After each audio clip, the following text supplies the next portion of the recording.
आप लोगों का स्वागत है बिहार कंपटीशन पे। और आज हम लोग देखने वाले हैं हाई कोर्ट। तो हाई कोर्ट देखे तो उससे पूर्व क्या करने वाले हैं कि पटना हाई कोर्ट का देखिए ये तस्वीर लगाए हुए हैं। साथ में यहाँ पे कौन है, यहाँ पे मेरा तस्वीर लगा हुआ है। ठीक है, तो पटना हाई कोर्ट का क्यों लगाएं, क्योंकि बिहार में कोई भी एग्जाम होगा तो क्या होगा कि आपको अवश्य रूप से पटना, यदि कोर्ट से पूछेगा तो पटना हाई कोर्ट के बारे में अवश्य रूप से आपसे पूछेगा। नहीं कुछ तो एटलीस्ट क्या होगा, आपसे स्थापना दिवस निश्चित रूप से पूछ लिया जाएगा। ठीक है, तो इस कारण से क्या हो जाता है कि पटना हाई कोर्ट हमारे लिए इम्पोर्टेंट हो जाता है। और साथ में ही क्या हुआ है कि 2024 में ही एक जज साहब को हटाने के लिए प्रस्ताव लाया गया था। और साथ में कुछ दिन पहले क्या हुआ है कि दिल्ली में एक जज साहब हैं, उन पे एक एलिगेशन लगा है। एलिगेशन ये लगा है कि उनके घर में आग लग गया, तो जिस कारण से वहाँ पे कुछ पैसा पाया गया जो, तो उस टाइम में क्या हो गया, जल गया। तो उसको लेके भी कंट्रोवर्सी हुआ है।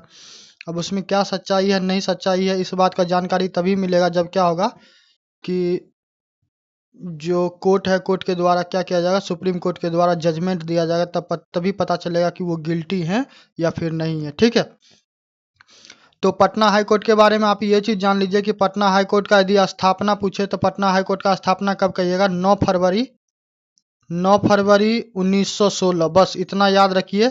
और एक चीज़ आपको और याद रखना है कि कब किस नियम के तहत किया गया, तो ये किया गया गवर्नमेंट ऑफ इंडिया एक्ट 1915 के तहत। तो ये दो चीज़ बहुत ज़्यादा महत्वपूर्ण हो जाता है कि गवर्नमेंट ऑफ इंडिया एक्ट 1915 के तहत क्या किया गया, 9 फरवरी 1916 को पटना हाई कोर्ट का, पटना उच्च न्यायालय का स्थापना किया गया। वर्तमान में यदि पूछ लिया जाए कि पटना हाई कोर्ट के जो मुख्य न्यायाधीश हैं तो उनका क्या नाम है, तो वर्तमान में उनका क्या नाम है, उनका नाम है कृष्णन श्री कृष्णन विनोद, श्री कृष्णन विनोद। ठीक है, तो श्री कृष्णन विनोद आप नाम क्या कीजिएगा, याद रखिएगा। ठीक है, चलिए।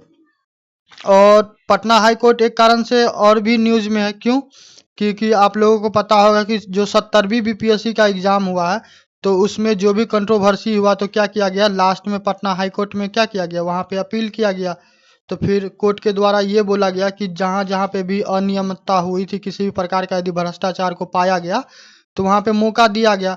मगर अन्य जगहों पे क्या हुआ कि सबूत नहीं मिला, तो इस वजह से क्या किया गया, पटना हाई कोर्ट के द्वारा आदेश दिया गया कि पीटी का दोबारा एग्जाम कंडक्ट नहीं होगा। ठीक है, देखो जिन बच्चा का भी किसी भी कारण से 70वीं बीपीएससी में नहीं हो पाया तो 71वीं को टारगेट करो, बिहार कंपटीशन से जुड़ो। बिहार कंपटीशन की तरफ पूरा क्या किया जा रहा है, एकदम एक फुल्ली स्ट्रक्चर्ड वे में क्या किया जा रहा है, तैयारी करवाया जा रहा है। अभी तुमको क्या नाम है, हिस्ट्री का क्लास चल रहा है, साथ में करंट अफेयर का वीडियो प्रोवाइड करवा रहे हैं। और उसके बाद क्या करेंगे, साइंस का करेंगे। और पॉलिटी का देखो दे ही रहे हैं। इकोनॉमिक्स और मैथ के लिए टेंशन नहीं लेना। ठीक है, तो चलो, तो पटना हाई कोर्ट का हो गया। अब आते हैं जो अभी बोल रहे थे, देखो ये हैं जस्टिस वर्मा जी। तो इनके घर में ही क्या हुआ कि घर या किराया का रूम जो भी हो, तो वहाँ पे क्या हुआ कि वहाँ पे आग लग गया। तो आग लग गया तो वहाँ पे क्या हो गया कि वहाँ पे कुछ कुछ देख रहा है, कैश, वहाँ पे कैश जला पाया गया। जब आग को बुझाने के लिए गया तब चर्चा ये हो रहा है कि क्या वास्तव में ये धन जो है इनका अपना है, या फिर क्या किया जा रहा है कि इनको कोई फंसा रहा है। क्या लिखा हुआ, बर्न्ड कैश मिस्ट्री, यानी कि किसी को पता नहीं है कि क्या है, मिस्ट्री है एक तरह से, मिथ्य है। किसी को पता नहीं है कि वास्तव में इनका पैसा है कि नहीं है, क्या इनको फंसाने के लिए पैसा कोई वहां पे इनके घर में रख दिया, या वास्तव में गिल्टी है। तब इस बात का जानकारी कब मिलेगा, इस बात का जानकारी तभी मिलेगा जब सुप्रीम कोर्ट के द्वारा क्या किया जाएगा, सुप्रीम कोर्ट के द्वारा फाइनल जजमेंट दिया जाएगा। तो फिर डिसाइड होगा कि जो ये हाई कोर्ट के जज हैं जस्टिस वर्मा जी, वो गिल्टी हैं या फिर नहीं है। ठीक है, तो हम इनका फोटो क्यों इंक्लूड किए हैं, फोटो इनका इंक्लूड इसलिए करवाएं कि हाई कोर्ट के जज साहब हैं, अब इतना बड़ा पद पे हैं। अब इतना छोटा मोटा तुमको लगता है कि 5,000 10,000 5 लाख 2 लाख रुपया इनके लिए कुछ होगा। इन लोगों का सैलरी भी अच्छा खासा रहता है। तब जो भी हो कारण, तो जब फाइनल क्या होगा, फाइनल डिसीजन आएगा, जजमेंट आएगा, तभी डिसाइड होगा कि जस्टिस वर्मा जी गिल्टी हैं या फिर गिल्टी नहीं है। तो क्योंकि हाई कोर्ट के जज साहब करंट करंट में है, न्यूज में है, तो इस वजह से क्या होता है कि हाई कोर्ट जो होता है तो वो हाई कोर्ट हमारे लिए क्या हो जाता है, इम्पोर्टेंट हो जाता है। ठीक है, देखो unpacking the Delhi high court जज कैश कंट्रोवर्सी, पैसा को लेके क्या हो रहा है कि अब वहाँ पे बवाल कर रहा है कि कोई कुछ आदमी का नाम उनका है, कुछ आदमी का नाम उनका नहीं है। अब है या नहीं है ये डिसाइड कौन करेगा, पूरा क्या होगा, पूरा इंक्वायरी होगा, पूरा सब एक एक चीज़ को पहलू को देखा जाएगा। जस्टिस वर्मा जी अपना बात रखेंगे, कोर्ट फिर अपना बात रखेंगे, वकील रखेंगे, बहुत सारा प्रक्रिया सारा चीज़ होगा, फिर जाके फाइनल जजमेंट पे पहुंचेंगे, तब जाके डिसाइड होगा कि गिल्टी हैं कि गिल्टी नहीं है। ठीक है, तो चलिए, तो उच्च न्यायालय के बारे में बात करते हैं। तो उच्च न्यायालय क्या होता है, अब नॉर्मल हम बात कर रहे हैं पूरे भारतवर्ष का, कोई भी हाई कोर्ट हो। ठीक है, तो किसी राज्य के न्यायिक प्रशासन में सर्वोच्च न्यायालय, यानी कि आप मान के चलिए कि जैसे कि यूपी से हैं, या फिर आप कहाँ से हैं, आप महाराष्ट्र से हैं, या फिर क्या है मध्य प्रदेश से, तो आप उस राज्य की बात कीजिएगा, सिर्फ उस राज्य की, मान के चलिए कि सिर्फ यूपी का बात कीजिएगा, तो यूपी में सबसे उच्च पोजीशन पे जो कोर्ट होगा वो कौन होगा, उस राज्य का जो हाई कोर्ट होगा तो वो क्या होगा, सर्वोच्च होगा, उससे ऊपर उस राज्य में कोई और नहीं होगा। ठीक है, फिर आगे बढ़ोगे तो केंद्र में तो सुप्रीम कोर्ट है ये टॉप पे, मगर प्रॉपर उस राज्य का बात करेगा तो उस राज्य में सबसे हाई पोजीशन पे कौन कोर्ट होगा, अंतिम कोर्ट उस राज्य में कौन होगा, उस राज्य का जो हाई कोर्ट होगा, जो उच्च न्यायालय होगा वही होगा। तो वही है, किसी राज्य के, हम यहाँ पे लिख भी दिए हैं, किसी राज्य के न्यायिक प्रशासन में सर्वोच्च न्यायालय। ठीक है, उस राज्य के संदर्भ में बात करें, पूरे भारतवर्ष की बात करेगा तो पूरे भारतवर्ष में तो सुप्रीम कोर्ट है, मगर राज्य की बात करेगा तो कौन हो जाएगा, हाई कोर्ट हो जाएगा। ठीक है, राज्य में अपील की सर्वोच्च अदालत बोले ना, तो राज्य में सबसे टॉप पोजीशन पे कौन होगा, हाई कोर्ट होगा।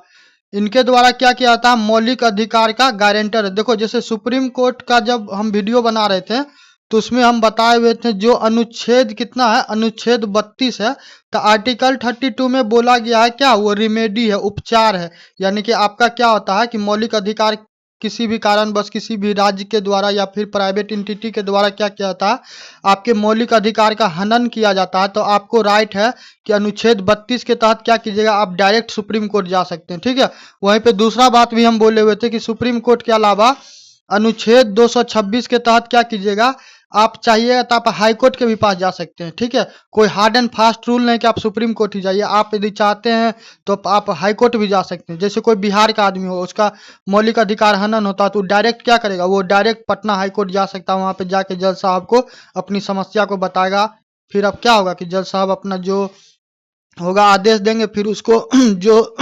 संबंधित विभाग होगा उसके द्वारा क्या किया जाएगा, उस चीज को लागू किया जाएगा। ठीक है, तो मौलिक अधिकार का गारंटर है।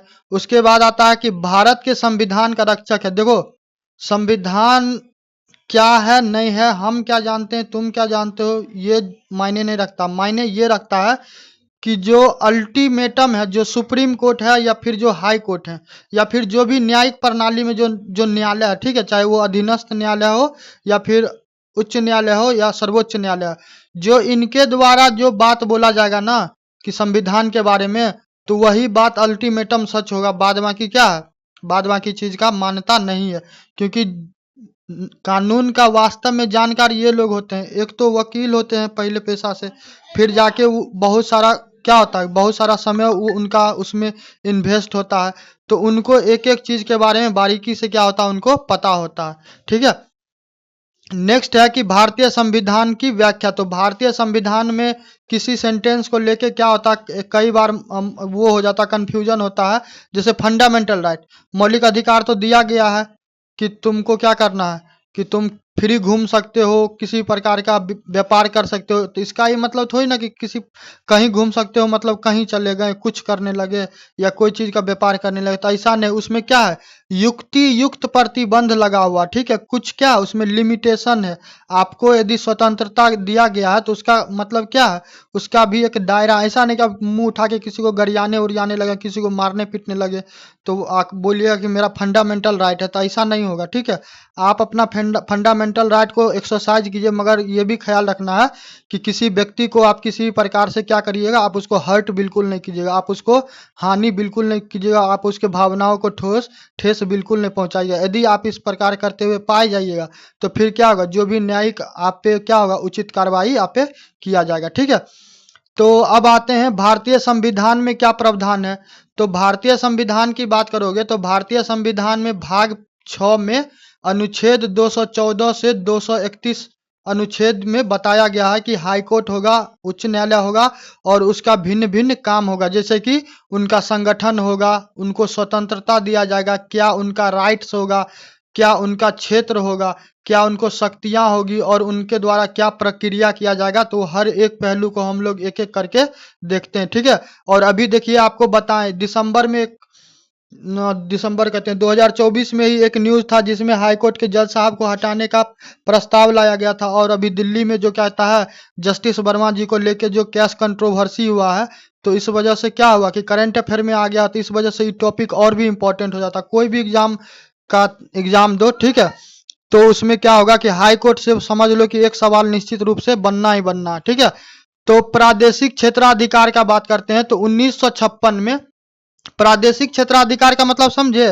प्रादेशिक क्षेत्राधिकार का मतलब हो गया जो हाई कोर्ट का जो यदि कोई जजमेंट आएगा, उनका कोई जो आदेश होगा, कोई निर्देश होगा, तो वो कितना क्षेत्र में लगेगा, ठीक है। यदि मान के चलिए कि क्या होगा कि छत्तीसगढ़ का हाई कोर्ट जो होगा उनके द्वारा आदेश दिया जाएगा, तो क्या वो आदेश जो है छत्तीसगढ़ से बाहर मध्य प्रदेश में लागू होगा या नहीं होगा, ठीक है। तो ये क्या है, क्षेत्राधिकार है। तो 1956 के 7वें संविधान संशोधन अधिनियम के तहत क्या किया गया, क्षेत्राधिकार के बारे में बात की गई, ठीक है। तो देखो दो चीज हो सकता है, या तो कोई हाई कोर्ट हो उसका एक राज्य में उनका क्षेत्राधिकार हो। जैसे कि मान के चलो कि किसका ले लो एग्जाम्पल, जैसे कि बिहार है, तो बिहार में पटना उच्च उच्च न्यायालय है, तो उनका क्षेत्राधिकार कितना होगा, उनका जो भी आदेश होगा, जो भी उनका जो क्या होगा, उनके द्वारा जजमेंट दिया जाएगा, तो वो क्या होगा, बिहार वाला जो क्षेत्र का जो वासी होगा या फिर जो वो क्षेत्र है, जमीन भूगोलिक क्षेत्र है, तो वहां पे उनके डिसीजन क्या होगा, वहां पे लागू होगा, ठीक है। अब मगर वही क्या हो कि आप चले जाइए किधर, क्या नाम है, हरियाणा और पंजाब वाले क्षेत्र में, हरियाणा और पंजाब वाले क्षेत्र में जाइए तो क्या पाइएगा कि हरियाणा भी है और साथ में पंजाब भी है। तो इन दोनों का क्या किया गया है कि इन दोनों का सम्मिलित कोर्ट है, ठीक है। कहाँ पे है, चंडीगढ़ में। कहाँ है, चंडीगढ़ में। तो यानी कि क्या होगा कि चंडीगढ़ हाई कोर्ट के द्वारा यदि कोई जजमेंट दिया जाएगा, तो ऐसा नहीं कि प्रॉपर सिर्फ क्या होगी पंजाब में लागू होगा या फिर हरियाणा में लागू होगा, नहीं, वो पंजाब में भी होगा और वो हरियाणा में भी होगा। तो क्या होगा, यहाँ पे उनका क्षेत्राधिकार क्या हो गया, बढ़ गया, ठीक है। तो ये बात समझ में आ गया। चलिए नेक्स्ट आते हैं कि, और देखो जरूरी नहीं कि स्टेट ही हो, साथ में जो भी यूटी है, जैसे केंद्र शासित प्रदेश है, जैसे कि दिल्ली है, पुडुचेरी है, अंडमान निकोबार है, लक्षद्वीप है, तो बहुत, जैसे ये क्या नाम है, कलकत्ता। तो जो कलकत्ता का हाई कोर्ट है, वेस्ट बंगाल है ना, पश्चिम बंगाल, तो जो कलकत्ता का हाई कोर्ट है, तो उनका जजमेंट ना केवल सिर्फ बंगाल में लागू होगा, बल्कि अंडमान निकोबार जो है, तो वहां पे भी उनका क्या होगा, जजमेंट उनका क्या होगा, लागू होगा। तो वो भी वो उनके क्षेत्राधिकार में आता है, ठीक है। चलिए तो नेक्स्ट आते हैं कि सामान्य उच्च न्यायालय, हम लोग बात करेंगे कि इनका नियुक्ति कैसे होता है। तो जब हाईकोर्ट के जज की बात कीजिएगा, उनके नियुक्ति की बात कीजिएगा, तो उनका नियुक्ति किनके द्वारा किया जाता है, राष्ट्रपति साहब के द्वारा किया जाता है। या फिर क्या होता है कि राष्ट्रपति साहब किसी चीज में यदि व्यस्त हैं और किसी कारणवश उस समारोह में यदि नहीं आ पाते हैं, तो क्या होगा कि उनके द्वारा जो नियुक्त किया जाएगा कोई भी व्यक्ति, तो वो क्या करवा सकते हैं, वो हाई कोर्ट के जो मुख्य न्यायाधीश होंगे, तो उनको क्या करवाएंगे, उनको नियुक्त कर देंगे। या फिर जैसे कि मान चलिए कि राज्यपाल साहब होंगे, तो राज्यपाल साहब जी को बोल दिया जाएगा, तो वो क्या करवा देंगे, वो नियुक्त करेंगे, ठीक है। तो नियुक्ति में राज्यपाल प्लस मुख्य न्यायाधीश का क्या होगा, परामर्श होगा। किसी भी व्यक्ति का यदि नाम आप रिकमेंडेड कीजिएगा, जैसे वर्तमान में क्या है कि श्री कृष्णन जी हैं अभी पटना हाई कोर्ट के, वो क्या नाम है, श्री कृष्णन विनोद जी हैं पटना हाई कोर्ट के चीफ जस्टिस, ठीक है, मुख्य न्यायाधीश हैं। तो इनके बाद जो नेक्स्ट वाले न्यायाधीश आएंगे, तो ऐसा नहीं कि किसी को भी नियुक्त कर दिया जाएगा, ठीक है। उनको नियुक्त करने के लिए क्या किया जाएगा कि जो राज्यपाल हैं, अभी बिहार में राज्यपाल कौन है, मोहम्मद आरिफ खान जी हैं, ठीक है। तो उनको और जो वर्तमान में कृष्णन विनोद जी हैं। तो इन दोनों से क्या किया जाएगा, इन दोनों से परामर्श मांगा जाएगा और उसके बाद क्या होगा कि राष्ट्रपति साहब को बोला जाएगा। तो फिर राष्ट्रपति साहब क्या होंगे, या तो खुद वो आके नियुक्त कर देंगे या फिर किसी कारण बस वो नहीं आ पाएंगे तो क्या होगा कि उनके द्वारा जिन भी व्यक्ति को क्या किया जाएगा, भेजा जाएगा, नियुक्त किया जाएगा, तो वो आके क्या करेंगे, फिर मुख्य न्यायाधीश को शपथ दिलवा देंगे। ठीक है, नेक्स्ट आते हैं योग्यता। तो मुख्य हाईकोर्ट का न्यायाधीश बनने के लिए क्या आपके पास योग्यता होना चाहिए, तो उसके लिए है कि आप पहले तो भारत का नागरिक हो। फर्स्ट क्या हो, you are the citizen of India. ठीक है, भारत के आप क्या हो, नागरिक हो। भारत के राज्य क्षेत्र में, ठीक है, भारत के राज्य क्षेत्र में 10 वर्ष तक का न्यायिक पद पे, या तो क्या हो किसी कोर्ट जो होगा तो वहां पे क्या हो, आप 10 वर्ष तक क्या हो, किसी ऐसे पद पे हो जहां पे आप एज ए जज हो। ठीक है, या फिर क्या हो सकता है कि 10 वर्ष तक एक उच्च न्यायालय में, या फिर लगातार, देखो इसमें अलग अलग प्रावधान दिया गया तो सारे चीज को एक साथ कंसीडर करो। 10 वर्ष तक उच्च न्यायालय में, या फिर क्या हो लगातार उच्च न्यायालय में अधिवक्ता रहे हो, या तो आप क्या रहे होंगे, एडवोकेट रहे होंगे, या फिर कहीं क्या होंगे कि जज होंगे। तो ये लिख दिए है ना, भारत के राज्य क्षेत्र में, कोई भी जरूरी नहीं है कि जिस राज्य के, आप पूरे हिंदुस्तान के किसी भी राज्य में, पंजाब हो, केरला, तमिलनाडु, आंध्रा, गुजरात, मध्य प्रदेश, राजस्थान, कोई भी हो, कहीं पे भी आप क्या कर सकते हैं, प्रैक्टिस कर सकते हो, वो आप पे डिपेंड करता है। ठीक है, चलिए नेक्स्ट आते हैं। तो शपथ के बारे में, तो शपथ कौन दिलवाएंगे, शपथ राज्यपाल दिलवाएंगे। ठीक है, एक चीज और यहाँ पे क्लियर कर देते हैं, नियुक्ति और शपथ में अंतर है। देखो, नियुक्ति और शपथ, तो जब नियुक्ति करना होगा ना, तो नियुक्ति करना होगा तो राष्ट्रपति जी को क्या किया जाएगा, राष्ट्रपति जी को जो राज्य के जो राज्यपाल होंगे और जो मुख्य न्यायाधीश होंगे, तो उनके द्वारा क्या किया जाएगा, उनके द्वारा मतलब उनको बोला जाएगा कि साहब ये व्यक्ति फिट होते हैं या फिर ये क्राइटेरिया में क्या होते हैं, आते हैं, तो इनका नाम हम क्या कर रहे हैं, रिकमेंडेड कर रहे हैं। ठीक है, तो क्या होगा, तब राष्ट्रपति जी नाम क्या करेंगे, उनका अनाउंस करेंगे। और जब प्रॉपर शपथ का बात कीजिए कि जो देखते हैं कि क्या करते रहते हैं कि जैसे कि जो सुप्रीम कोर्ट के जज साहब थे, तो जो उनका क्या हुआ कि उनका शपथ समारोह था, तो शपथ समारोह में देखे होंगे कि उन लोगों का ड्रेस होता है कि ब्लैक ड्रेस रहता है पूरा, वो टाई रहता है ऐसे व्हाइट कलर का पहने हुए थे, बगल में राष्ट्रपति जी थे और भी बहुत क्या हुआ जो सम्मानित व्यक्ति थे वो सारे वहां पे थे। और जो वर्तमान में वहां के मुख्य न्यायाधीश थे सुप्रीम कोर्ट के, चंद्रचूड़ जी, तो वो भी थे, तो सारे वहां पे थे। तो देख रहे होंगे कि वहां पे क्या किया जा रहा था, वो उनको क्या किया जा रहा था, उनको शपथ दिलवाया जा रहा था। ठीक है, तो शपथ की बात कीजिएगा, शपथ कौन दिलवाएंगे, शपथ दिलवाएंगे राज्यपाल। ठीक है, वेतन की बात कीजिएगा तो इनका जो वेतन और भत्ता होता है तो वो संसद के द्वारा निर्धारित किया जाता है। ठीक है, इनका कार्यकाल के बारे में कुछ तय नहीं है, कुछ वैसा रूल नहीं है कि इतना ही समय के बाद वो क्या करेंगे, वहां पे अपना सेवा दे सकते हैं या फिर सेवा से हट जाएंगे। ठीक है, तो ऐसा कोई व्यवस्था नहीं, लेकिन क्या किया गया है, कुछ कुछ प्रावधान है, 4 प्रावधान है। 4 प्रावधान में क्या है, या तो उनका उम्र क्या हो जाए, 62 वर्ष का हो जाए। ठीक है, या फिर क्या हो कि राष्ट्रपति को वो पद लिखकर क्या कर दे, वो स्वयं क्या हो जाए, इस्तीफा दे दे, या फिर संसद के सिफारिश पर राष्ट्रपति क्या कर दे, उनको हटा दे।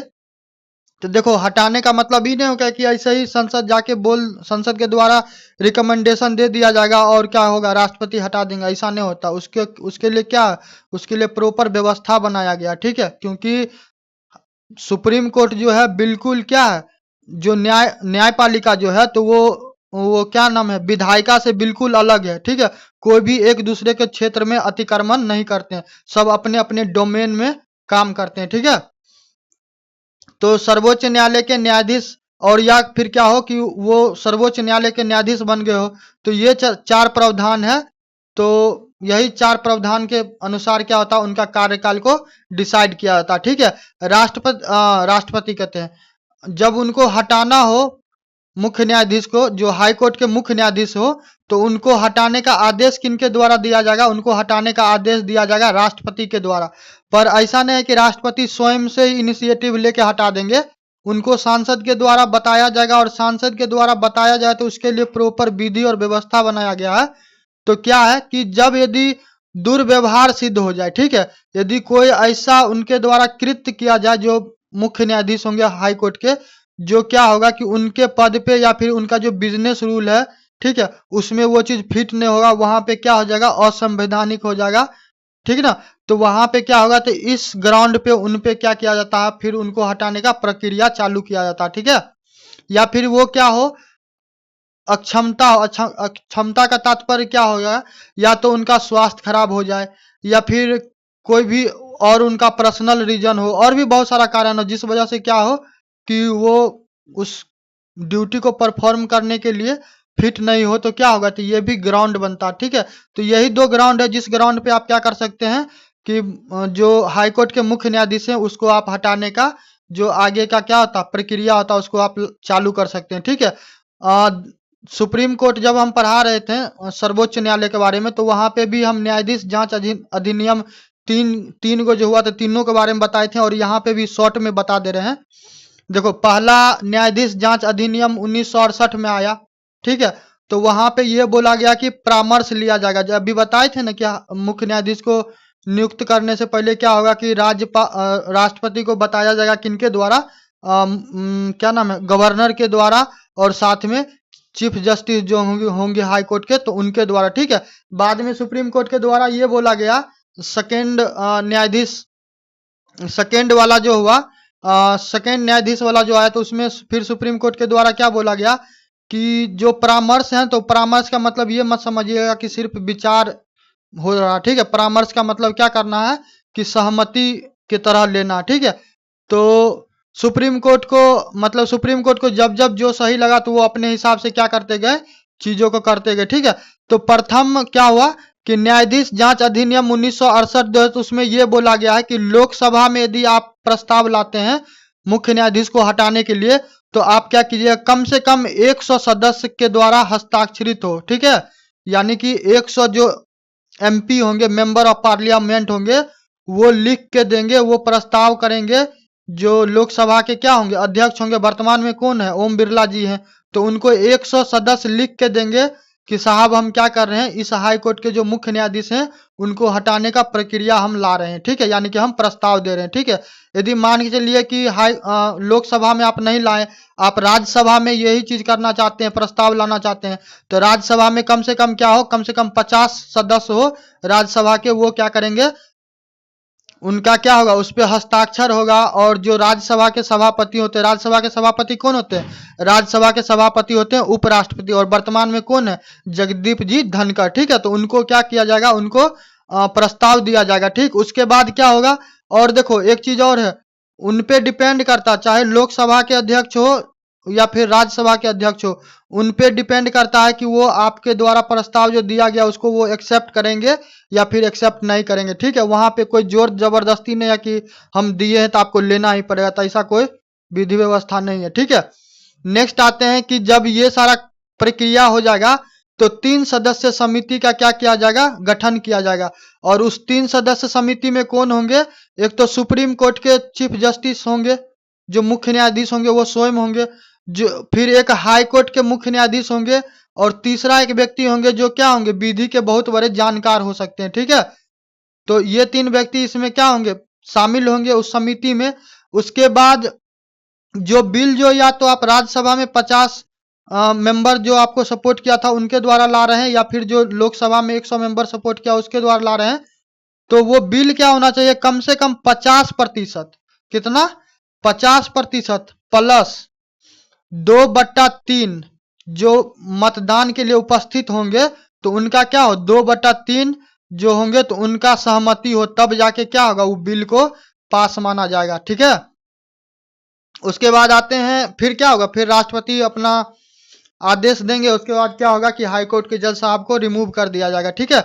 उसके बाद आते हैं हस्तांतरण, यानी कि मान के चलिए कि हाईकोर्ट के क्या होते हैं, जज साहब होते हैं, उनका ट्रांसफर होता है मुख्य न्यायाधीश का, तो उनका ट्रांसफर करने के लिए क्या होगा, जो राष्ट्रपति होंगे तो राष्ट्रपति को परामर्श लेना पड़ेगा, किससे, जो भारत के मुख्य न्यायाधीश होंगे, क्योंकि अल्टीमेटम क्या, जो सुप्रीम कोर्ट है वो क्या है, एकीकृत न्याय प्रणाली में सबसे टॉप पे है, ठीक है। तो अल्टीमेटम तो उन्हीं को मैनेज करना पड़ता होगा ना, जितना 28 राज्य है, 8 गो केंद्र शासित प्रदेश है, वो सारा का मामला लास्ट में घूर फिर के यदि कहीं जाना होगा तो कहाँ जाएगा, वो सुप्रीम कोर्ट में ही जाएगा। तो सुप्रीम कोर्ट को क्या है, सुप्रीम कोर्ट को राइट मिलना चाहिए कि वो डिसाइड करे कि कहाँ पे कौन से मुख्य न्यायाधीश को भेजेंगे या फिर नहीं भेजेंगे, ठीक है। तो ऐसा करने से पूर्व राष्ट्रपति को क्या होगा कि राष्ट्रपति जी को मुख्य न्यायाधीश से परामर्श लेना पड़ेगा, ठीक है।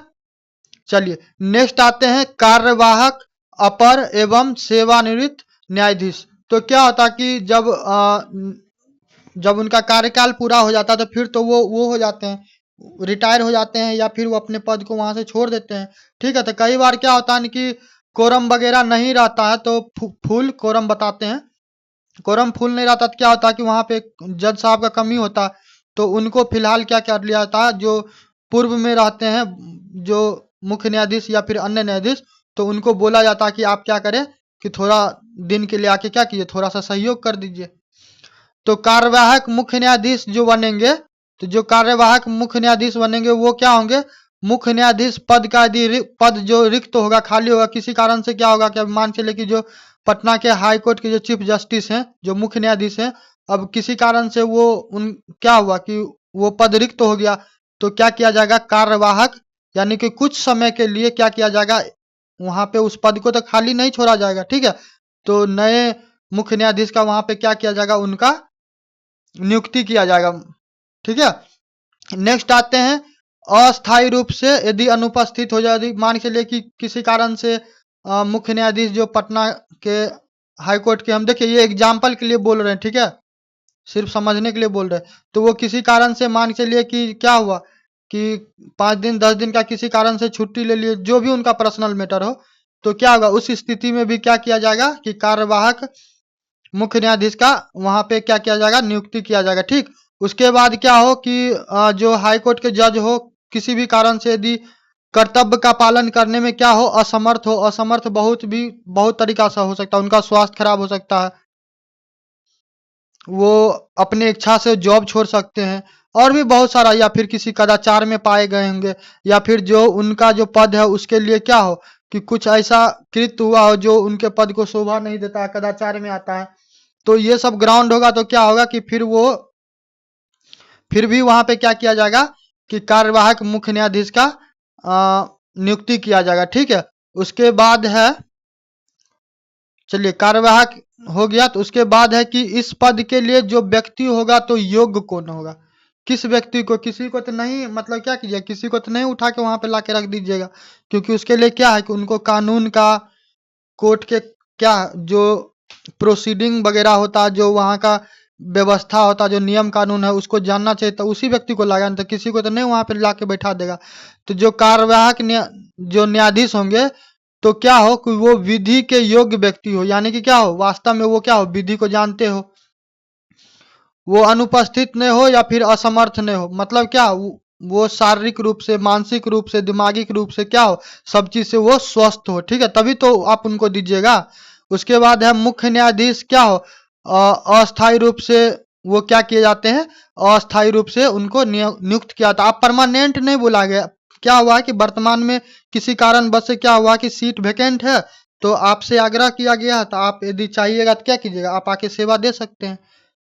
नेक्स्ट आते हैं कि क्षेत्राधिकार।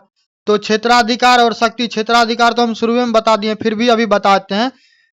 संवैधानिक प्रावधान, यदि कोई भी कानूनी दावपेच क्या हो रहा है कि यदि फंस रहा है कि संविधान को व्याख्या करना, तो अल्टीमेटम किसके पास अथॉरिटी है, कौन एक्सप्लेन करेंगे, तो वो होंगे कौन, जो उच्च न्यायालय होंगे, तो उनके द्वारा किया जाएगा, ठीक है।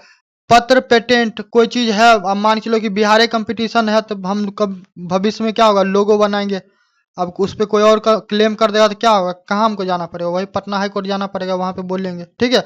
नेक्स्ट है कि संसद के अधिनियम, तो क्या हुआ, विधायिका के द्वारा क्या हुआ, कोई कानून बनाया जाएगा और वहां पे ये पाया जाएगा कि अनुच्छेद 13 जो है, अनुच्छेद 13 अनुच्छेद 12 हम बहुत बेहतर तरीके से बताएं, एक बार फिर बता देते हैं। अनुच्छेद 12 में राज्य का बात कहा गया है, और अनुच्छेद 13 में क्या कहा गया कि कोई भी ऐसा नियम कानून नहीं बनाया जाएगा जो क्या होगा कि फंडामेंटल राइट के साथ क्लैश करेगा, ठीक है। यदि करता है तो या तो पूरे पूरे उस कानून को रद्द करवा दिया जाएगा, गैर संवैधानिक घोषित कर दिया जाएगा, या फिर उसका वो सेक्शन जो क्या होता है फंडामेंटल राइट के साथ क्लैश करता है तो उसको काट के उस सेक्शन को हटा दिया जाएगा, उसको नल एंड वॉइड कर दिया जाएगा, ठीक है। तो संसद का जो अधिनियम होगा तो उस पे भी इनका डिसीजन होगा। उसके बाद है राज्य विधानमंडल के अधिनियम। तो राज्य में भी क्या है, अब कहीं कहीं पे दोहरा है, कहीं कहीं पे सिंगल है। जैसे बिहार का बात कीजिए तो बिहार में क्या, बिहार में आपको विधान परिषद भी है और विधानसभा भी है, ठीक है। नेक्स्ट आते हैं भारतीय दंड संहिता। तो अब तो क्या हो गया, अब बीएनएस हो गया, भारतीय न्याय संहिता बन गया, ठीक है। हम तो कभी देखे नहीं है क्योंकि जब से रिलीज हुआ बुक वुक भी नहीं मिला, तो अब ये चेंज हो गया, एक बार जाके आप भी देख लीजिएगा, ठीक। तो दंड, और उसके बाद है कि दंड, देखो ये तीन गो जन, ये तीनों चेंज हो गया, ठीक है। एक बार जाके चेक कर लेना कौन कौन।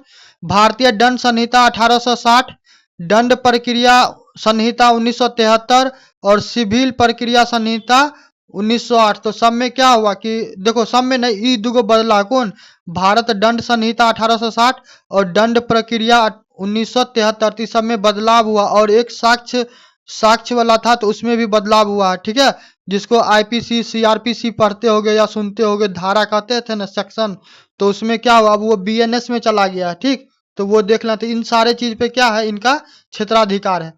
नेक्स्ट आते हैं कि मूल अधिकार। तो अब ये बताएं फंडामेंटल राइट के बारे में, फंडामेंटल राइट के बारे में, मौलिक अधिकार के बारे में। तो एक बार और देख लो, जो मौलिक अधिकार होगा, तो मौलिक अधिकार का तो तुम दो प्रकार से लागू करवा सकते हो, या तो तुम सुप्रीम कोर्ट चले जाओ, सुप्रीम कोर्ट जाओगे किस अनुच्छेद के तहत, अनुच्छेद 32 के तहत, ठीक है। और यदि तुम चाहते हो कि हाई कोर्ट जाए तो हाई कोर्ट के लिए क्या करोगे, हाई कोर्ट के लिए अनुच्छेद 226 का इस्तेमाल करोगे, ठीक है। चलो नेक्स्ट है कि संसद और राज्य विधानमंडल चुनाव। यदि क्या होगा, इस चुनाव में कोई वाद विवाद होगा कि कोई किसी पे एलिगेशन लगाएगा, कुछ भी होगा, तो क्या होगा कि जो इनके द्वारा, हाईकोर्ट के द्वारा क्या किया जाएगा, उस पर जजमेंट दिया जाएगा, ठीक है। राजस्व यानी कि पैसा वैसा का मामला होगा तो उसमें नागरिक का मौलिक, देखो जो हाईकोर्ट होता है ना, तो हाईकोर्ट मतलब देखो पावरफुल तो हिंदुस्तान में कोई नहीं है, हिंदुस्तान में पावरफुल कोई नहीं है, ना संसद है, ना न्यायिक प्रणाली है, ना आप है, ना हम है, ठीक है। भारत में कोई तोप है तो वो कौन है, भारत का संविधान सबसे बड़ा तोप है, उसके अलावा कोई नहीं, क्योंकि भारत के संविधान से ऊपर कोई नहीं हिंदुस्तान में। ना तो कोई कहता, ना ही न्यायिक प्रणाली है, ना ही विधायिका है, ना ही क्या है कार्यपालिका है, सबसे टॉप पे कौन है, हमारा देश का संविधान।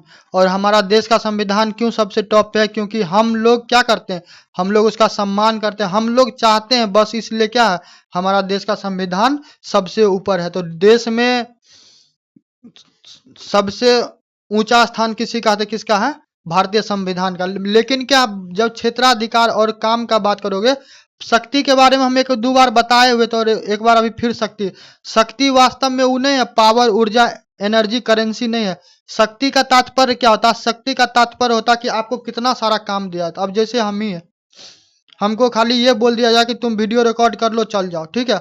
अब कोई आदमी है, उसको ये भी बोला जाए कि वीडियो रिकॉर्ड करो, माइक सेट करो, थंबनेल बनाओ, टाइटल लगाओ, डिस्क्रिप्शन लगाओ, टैग लगाओ, सारा चीज, तो क्या होगा, उसका क्षेत्राधिकार मेरे से क्या होगा, वो शक्ति के मामले में क्या होगा, मेरे से ज्यादा पावरफुल हो जाएगा, ठीक है। तो जिसको जितना ज्यादा दायित्व दिया जाता है तो वही ज्यादा पावरफुल माना जाता है, इस मामले में शक्ति होता है, ठीक है।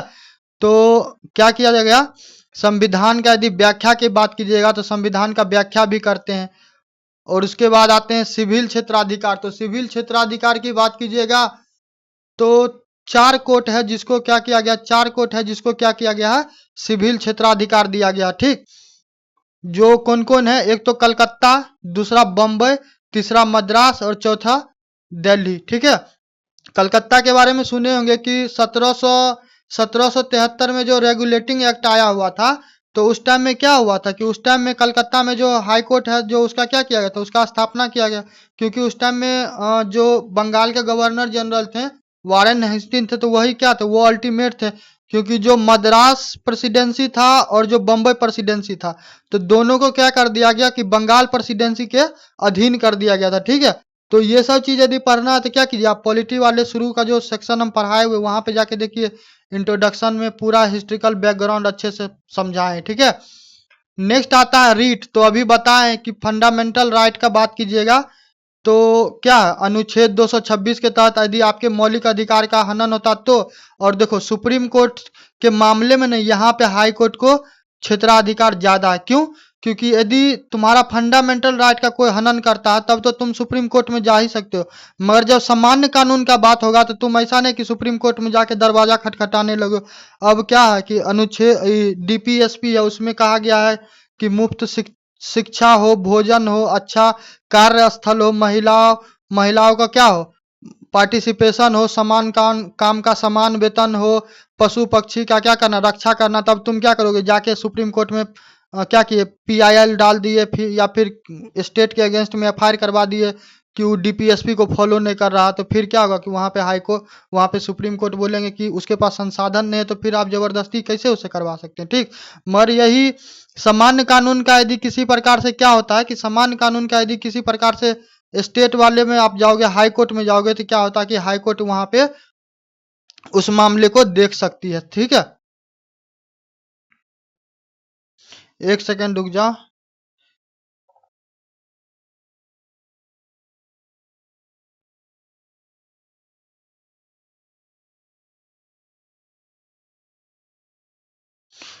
हाँ, सामान्य कानून, सामान्य कानून को ऐसे समझो, सबसे बेस्ट तरीका अभी हम बताते हैं, एगो एग्जांपल दे रहे हैं। ये जो उत्तराखंड है ना, उत्तराखंड, तो उत्तराखंड में क्या हुआ है कि जो वहाँ के क्या नाम है, मुख्यमंत्री हैं पुष्कर जी। तो पुष्कर जी के द्वारा क्या गया है, तो आर्टिकल अनुच्छेद कितना, अनुच्छेद 44, यानी कि इसमें क्या है, यूनि ये है यूनिफॉर्म सिविल कोड है, ठीक है। नागरिक न्याय संहिता है ना जी, जिसमें का बात किया जाता है कि सबको बराबर का हक दिया जाएगा, तो वो लागू किया। तो जो इस मामले वाला जो मैटर होगा ना, ये वाला अनुच्छेद 44 वाला मैटर, तो क्या आप कर कीजिएगा कि जो हाई कोर्ट होगा, तो हाई कोर्ट में आप जाइएगा, तो हाई कोर्ट क्या होगा, उस मामले को अवश्य रूप से देखेगी, ठीक है। उसके बाद आते हैं अपील का। तो यदि अपील का बात कीजिएगा तो भारत में अल्टीमेटम बात कीजिएगा तो भारत के लास्ट अपील न्यायालय कौन है, आपको सुप्रीम कोर्ट में जाना। सुप्रीम कोर्ट के बाद आपके पास कोई ऑप्शन बचता नहीं है, ठीक है। तो ये क्या है कि जो राज्य वाले न्यायालय जो होते हैं, जो अधीनस्थ न्यायालय होते हैं, तो वहां पे किसी भी प्रकार का क्या होता है कि यदि कोई भी जजमेंट दिया जाता है तो आप चाहिएगा तो क्या कीजिएगा, आप हाई कोर्ट में जाके अपील कर सकते हैं, ठीक है। तो उसमें भी दो प्रकार का मामला है, एक तो सिविल होता है, ठीक है, जो सामान्य होता है, और एक होता है आपराधिक। आपराधिक मतलब किसी भी प्रकार का क्या हो कि किसी को नुकसान किया हो, चोरी डकैती लूट मार हत्या रेप, इस सब का कोई गैर कानूनी कार्य किया हो, ठीक है, तो वो हो जाता है आपराधिक में। और एक सिविल होता है जो नॉर्मल, पति पत्नी में लड़ाई झगड़ा हो गया, जमीन का थोड़ा बहुत डिस्प्यूट हो गया, ठीक है, कहीं पे खाना के लेके मार हो गया, पानी पीने के लिए मार हो गया, तो ये सब नॉर्मली क्या आता है, ये सब सिविल में आता है, ठीक है। तो प्रथम अपीलीय आप यहाँ पे क्या कीजिएगा, आप हाई कोर्ट में जाके अपील कर सकते हैं उसके अगेंस्ट में, ठीक है। उसके बाद कोई विधि का प्रश्न उठता है तो भी आप जाके क्या कर सकते हैं, हाई कोर्ट को अप्रोच कर सकते हैं। यदि द्वितीय अपील का बात कीजिएगा तो वहां पे भी आप क्या कर सकते हैं, उसको फिर से भी आप अप्रोच कर सकते हैं। और कुछ मामले में अंतर न्यायालय अपील, यानी कि आपको क्या होता है कि एक न्यायालय से दूसरे न्यायालय भी क्या किया जा सकता है, उस केस को ट्रांसफर किया जा सकता है, ठीक है। आपराधिक का बात कीजिएगा तो यदि 7 वर्ष का सजा या उससे अधिक का मिला है तो इस मामले में आप जाइए, कारावास मिला तो उस मामले में जाइए, यदि मृत्यु दंड हुआ दिया गया है, ठीक है, फांसी का सजा दिया गया है, तो आप इस मामले में भी क्या कर सकते हैं, हाई कोर्ट को अप्रोच कर सकते हैं। ये सब डिसीजन किनके द्वारा दिया जाएगा, ये सारे के सारे डिसीजन यदि अधीनस्थ न्यायालय, अधीनस्थ न्यायालय का मतलब क्या हो गया, जो जिला वाला जो न्यायालय होता है उनके द्वारा इस प्रकार का कोई भी जजमेंट दिया जाता है तो आप क्या कीजिएगा, आप हाई कोर्ट को अप्रोच कर सकते हैं, ठीक है। उसके बाद है पर्यवेक्षी क्षेत्राधिकार। तो पर्यवेक्षी क्षेत्राधिकार में आपको क्या, इसमें एक चीज ये उतना तो इम्पोर्टेंट नहीं है, यहाँ पे सबसे ज्यादा जो इम्पोर्टेंट है वो आपको हम बता रहे हैं। देखिए अधीनस्थ न्यायालय पे नियंत्रण, तो देखिए वास्तव में कोई कोर्ट किसी पे नियंत्रण नहीं करता, ठीक है। कोई कोर्ट किसी को कंट्रोल नहीं करता, हर किसी को अपने अपने डोमेन में काम करने का पूर्णतः क्या दिया गया, आजादी दिया गया, मगर एक सुपरविजन होता है। ठीक है, सुपरविजन क्या होता है कि आपको जो क्षेत्र दिया गया आप उसमें कीजिए। अब ये नहीं कीजिएगा कि आप क्या कीजिए, आप अपने डोमेन से निकल के किसी और के क्षेत्र में क्या कीजिएगा, इन्वॉल्व हो जाएगा, तो वो काम नहीं कीजिए। यदि वैसा कीजिएगा तो फिर क्या होगा, जो हायरकी में जो ऊपर में होंगे वो क्या करेंगे, उनका दायित्व तो बनता है कि वो उनको रोके। ठीक है, तो ये चीज होता है।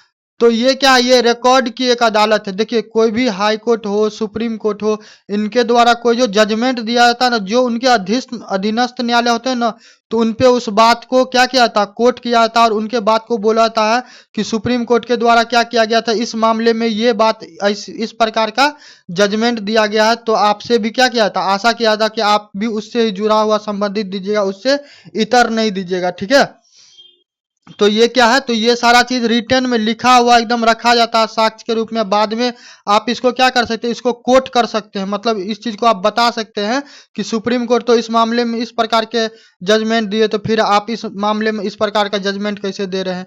तो ठीक है, तो साक्ष्य और दंड के रूप में ये चीज रहता है। उसके बाद न्यायिक समीक्षा, तो न्यायिक समीक्षा क्या होगा, केंद्र और राज्य द्वारा किसी भी प्रकार का रूल रेगुलेशन बनाया जाएगा, तो क्या होगा, यदि उसमें कहीं असंवैधानिकता पाया जाता है तो उसको क्या किया जाएगा, उनके द्वारा उसको नल एंड वॉइड कर दिया जाएगा, उसको निरस्त, पूरा एकदम निरस्त खत्म कर देंगे। ठीक है, उसके बाद आता है कि उल्लंघन और अवैध, किसी भी प्रकार का इस प्रकार का क्या होता है कि उल्लंघन किया जाता है तो उनपे क्या किया जाएगा, उनका समीक्षा किया जाएगा। समीक्षा का मतलब क्या होता है, रिव्यू किया जाता है। देखो, जो हाई कोर्ट हैं, जो सुप्रीम कोर्ट हैं, तो उनको अधिकार मिला हुआ है कि वो अपने जजमेंट को रिव्यू कर सकते हैं। ठीक है, नेक्स्ट आते हैं स्वतंत्रता।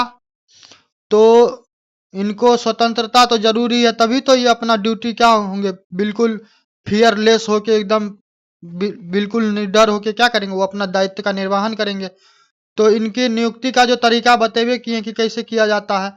उसके बाद इनके कार्यकाल का सुरक्षा है, संसदीय हस्तक्षेप नहीं होगा। देखिए, आप यदि कभी लोकसभा का डिबेट देखिएगा या फिर जो पार्लियामेंट्री अभी जैसे कि अभी चल रहा है, लाइव सेशन हो रहा है, तो आप देखिए तो कभी भी सुप्रीम कोर्ट के या हाई कोर्ट के जज के बारे में या किसी के बारे में ये नहीं कहते वो ऐसे किया, वैसे हुआ, ऐसे हुआ, वैसा कुछ नहीं। वहां पे उनका नाम तक नहीं लिया जाता है। ठीक है, और यदि आप कभी नाम लीजिएगा तो उनके द्वारा जो कोई जजमेंट दिया गया है या फिर उनके द्वारा कोई काम किया गया है, ठीक है, तो आप उसी के बारे में कीजिए, आप उनका क्रिटिसाइज बिल्कुल नहीं कर सकते। यदि क्रिटिसाइज कीजिएगा तो फिर क्या होगा, कोर्ट का अवमानना होगा, कोर्ट का अवमानना होगा तो कंटेम्प्ट ऑफ कोर्ट लगेगा। तो फिर क्या होगा, कंटेम्प्ट ऑफ कोर्ट लगेगा, तो फिर जो या तो जेल जाइए या फिर प्लेंटी भरिए, या फिर जेल जाइए या प्लेंटी दोनों भरिए। ठीक है, तो कोई किसी के डोमेन में क्या करता है कि हाथ नहीं लगाता है। ओके, नेक्स्ट आते हैं कि उन क्या होता है कि जब वो रिटायर हो जाते हैं, तो रिटायर हो जाते हैं तो उनको क्या होता है कि जो यदि वो चाहेंगे कि कहीं पे और जाके वो प्रैक्टिस करे, तो उस चीज पे क्या होगा, पाबंदी। क्यों पाबंदी लगाया जाता है, ये सोच के कि भविष्य को देखते हुए कोई इस प्रकार का जजमेंट नहीं दिया जाए जो क्या हो, उनको भविष्य में किसी प्रकार का लाभ हो। तो यहाँ पे तो ब्राइब वाला चक्कर हो जाएगा ना, घूसखोरी वाला चक्कर होगा। तो इस चीज को बचाने के लिए क्या किया जाता है कि जब आप एक बार रिटायर हो जाओगे तो आप दोबारा प्रैक्टिस बिल्कुल नहीं कर सकते हो। ठीक है, तो आई होप कि आपको पूरे अच्छे तरीके से समझाने में कामयाब रहे हैं, और किसी भी प्रकार का यदि आपको कोई चीज़ नहीं समझ में आया होगा तो टेलीग्राम खुला हुआ है, आराम से कमेंट कीजिएगा। ठीक है, वहीं पे पीडीएफ भी मिल जाएगा, डाउनलोड कर लीजिएगा। और किसी भी बच्चा को किसी भी प्रकार का इस एग्जाम से संबंधित कोई भी क्या चीज़, कोई भी नोट्स, गाइडेंस या फिर कुछ भी और भी कोई विषय पे, कोई टॉपिक पे कुछ भी चीज़ चाहिए तो बेझिझक होके क्या कीजिएगा, आप मैसेज कीजिएगा, हम निश्चित रूप से रिप्लाई करेंगे। ठीक है, वीडियो पसंद आता है तो लाइक कीजिए, सब्सक्राइब कीजिए। और एक बार फिर बोल रहे हैं, जो भी बच्चा वीडियो देखता है तो यार देखता है तो कम से कम क्या करो, टेलीग्राम लिंक ज्वाइन करो। बार बार बोलते हैं कि टेलीग्राम लिंक ज्वाइन करो। टेलीग्राम लिंक ज्वाइन करोगे तो बेनिफिट ये होगा कि यहाँ पे जो भी पीडीएफ वगैरह क्या वहाँ पे ही प्रोवाइड करवाते हैं, तो वहाँ से इजी वे में क्या कर लोगे, डाउनलोड कर लोगे। ठीक है, तो आज के लिए इतना ही, फिर मिलेंगे नेक्स्ट वीडियो में। और देखो, पॉलिटी हम करवा देंगे ऐसे ही करके। ठीक है, पॉलिटी का पूरा complete, constitutional body, non constitutional body, उसके बाद आरपीए, ठीक है, एंटी डिफेक्शन लॉ, जितना है, parliamentary commission, every each and देखो, इस क्या क्या नाम है इसका, राज्य व्यवस्था, पॉलिटी वाले सेक्शन में तो बिल्कुल टेंशन नहीं लेना, ठीक है। पॉलिटी में यदि 10 सवाल आएगा तो 10 का 10 सवाल बनेगा, यहाँ पे बिल्कुल चिंता नहीं करना, ठीक है। चलो।